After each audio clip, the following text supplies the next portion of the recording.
Wednesday, May 29th, 2025. And um, I'm not really sure what's going on with the media and the View. And I mean, they've been some pretty tepid hot topics lately.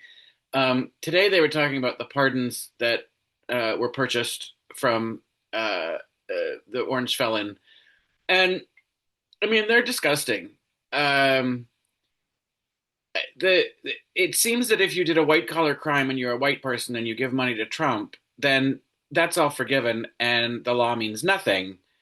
Um, but if you're a brown person living in this country, you can get swept up off the street and thrown into a foreign prison, never to be heard or seen from again. Even though the Supreme Court says that's illegal and you can't do it, bring them back, and you don't do anything, there just doesn't seem to be a consequence for that, which is disconcerting at best. But um, little Sarah Haynes, little Pollyanna Haynes, says, I just can't get outraged by everything. I'm outraged by, and she lists a few things that she's outraged by. But that's exactly the point, and that's what exactly they want. They want you to just, because the more that they can chip away at you not being outraged by some of the things means you can not be outraged by more of the things. We seem to be have forgotten that those those people that were picked up and handcuffed and hooded and their heads were shaved and they were thrown into an El Salvador prison never should have left the country. And the Supreme Court says we need to bring them back. At least one of them needs to be brought back. And why isn't anyone being held in contempt of court? Why can you just ignore a Supreme Court ruling? Um, that's outrageous. But being able to buy off a pardon is outrageous. The GOP can't call themselves the party of the rule of law. Um, it's maddening. And what about all those people that one guy defrauded $10 million? The Christies, whatever their names are, fucking horrible people. Um, uh, what was their what were they? I think it was $30 million. What about all the people that they swindled? Like that, they deserve any justice? Um, and Joyce said it right. It's like, oh, if you're poor and you need some sort of assistance, fuck you. We're not helping you. We'd rather spend our money on a big military parade and retrofitting a shitty airplane that was a gift to a president. It's every time, every single one of these is an outrage and should be an outrage. And I don't know why we're not talking about them more. But the biggest outrage of them all, which the media isn't talking about at all, it doesn't seem, at least the mainstream media, although I don't watch a lot of it, so I don't really know, and I won't turn on CNN for a fucking second.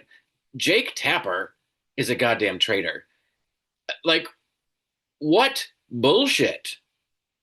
And now it's just like, and that's all they talked about on CNN for like 5 days. Apparently, again, I didn't tune in, but I see clips on the social medias.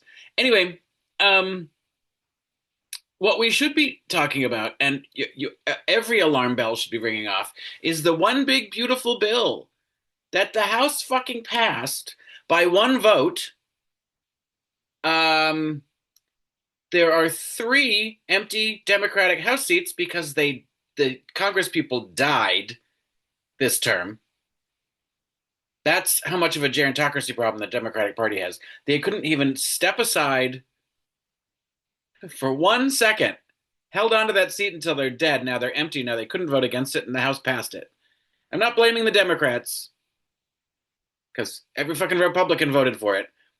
They're the fascists, but we're not doing a great job being the opposition.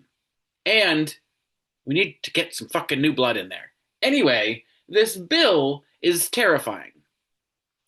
Not only are there cuts to Medicaid, I mean, and this is the Democrats keep talking about cuts to Medicaid and Medicare and food assistance and all those programs that help people, and that sucks. That's awful. That shouldn't be happening.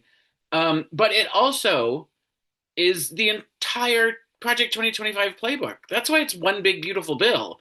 It's giving the president the authority to dismantle government agencies, to fire any government employee, um, to basically bypass Congress for appropriation and tariff negotiation. It allows the president to ignore judicial rulings. It is the fascist manifesto. Um, and the Republicans, it doesn't appear from what I've seen from any of the committee hearings, it doesn't even appear that they've read it. Even the co sponsor of the bill itself doesn't seem to understand what's in it because when he's asked about it, he can't answer the question. And it's really frustrating. And the Democrats, Chuck Schumer's so proud of himself. No Democrat's going to vote for this bill. Well, Fetterman's what are those things called? A loaded, not a loaded gun. What is he? What is he? What when. Oh, I hate it when I can't find a word. And then the more I search for it, the more panicky I get, and then I'm just never gonna find the word. Um, he's he's unreliable. Figure out the euphemism or the cute little saying for that on your own. Um, I won't waste your time anymore trying to come up with the word. But so he's a giant question mark. But there's still not enough. We still don't have enough people. You need to be convincing the Republicans, and you need to be getting your goddamn constituents in red states to talking to their senators. Like this, it's a huge fucking deal. It gives the president the power to skip elections, just cancel them. It creates a dictator. It's a scary fucking bill, and it's already passed the House.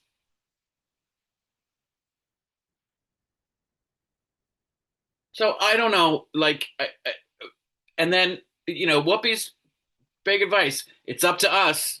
It's up to us, y'all. To do what? What can we do? You got any ideas? Because it would be really helpful. I think there's a lot of people, there's millions of people that are ready to do something, but what are we supposed to do? Like, it's just getting more fascist and more blatant, and the media is going further away, and they won't get off fucking Biden. I don't give a flying fuck about Joe Biden's cognitive ability. And hello, cancer. Wrong president. Jesus Christ. Anyway, this is um this is why I can't do these. Because you know, I can sit here and I can rant for 7 minutes or whatever the hell this is. Sometimes they end up being 11, and I'm sorry about that. I try to keep them under 8, but I ramble. It's a lot going on. Anyway, um, yeah, we need to stop the big beautiful bill, and I don't exactly know how we do it when nobody seems to be paying attention.